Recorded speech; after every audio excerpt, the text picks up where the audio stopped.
ఒకప్పుడు శ్రీ మహావిష్ణువు రామావతారంలో వచ్చారు. వచ్చి నవపాషాణం అని చెప్పి క్షేత్రం తమిళనాడులో రామేశ్వరం వెడుతున్నప్పుడు ఆ నవపాషాణం దగ్గర నుంచి సముద్రం మీద సేతువు కట్టి లంకాపట్టణానికి వెడదాం, యుద్ధం చేద్దాం అనుకున్నాడు. అనుకుని పక్కనే ఉప్పూరు అని ఒక క్షేత్రం, ఇప్పటికీ కూడా ఎన్ని కష్టాలున్న వాళ్ళు కూడా ఉప్పూరు ఎడుతూ ఉంటారు. ఉప్పూరులో విఘ్నేశ్వరుడికి గుడి ఉండదు, తొండి వినాయకుడు అంటాడు. ఆయన పందిట్లో ఉంటాడు, తాటాకు పందిట్లో ఉంటాడు. ఆయన దర్శనం చేసి ఆయనకి నమస్కారం చేస్తే ఇక్కట్ల నుంచి బయటకు వస్తారంటారు. ఆ ఉప్పూరు పక్కనే ఉంది, నవపాషాణం పక్కన.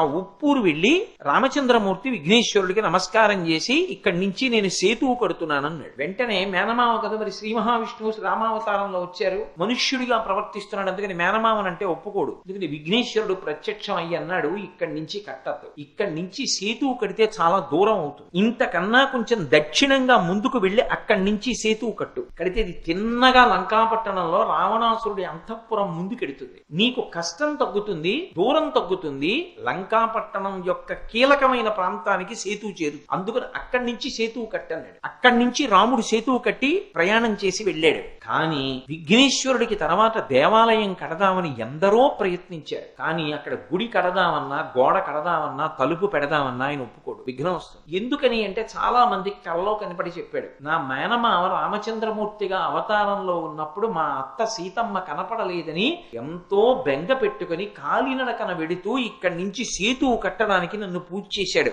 అంత బాధపడుతున్న నా మేనమామే నాకు జ్ఞాపకానికి వస్తుంటాడు. అందుకే నా మేనమామ బాధలో ఉండి నా దగ్గరికి వచ్చాడు కాబట్టి నేను గుళ్ళో ఉండను, పందిట్లోనే. ఆయన ఎలా అరణ్యవాసం చేశాడో నేను అలా పందిట్లో ఉంటానని ఇప్పటికీ ఉప్పూరులో విఘ్నేశ్వరుడు, తొండి వినాయకుడు పందిట్లోనే ఉంటాడు.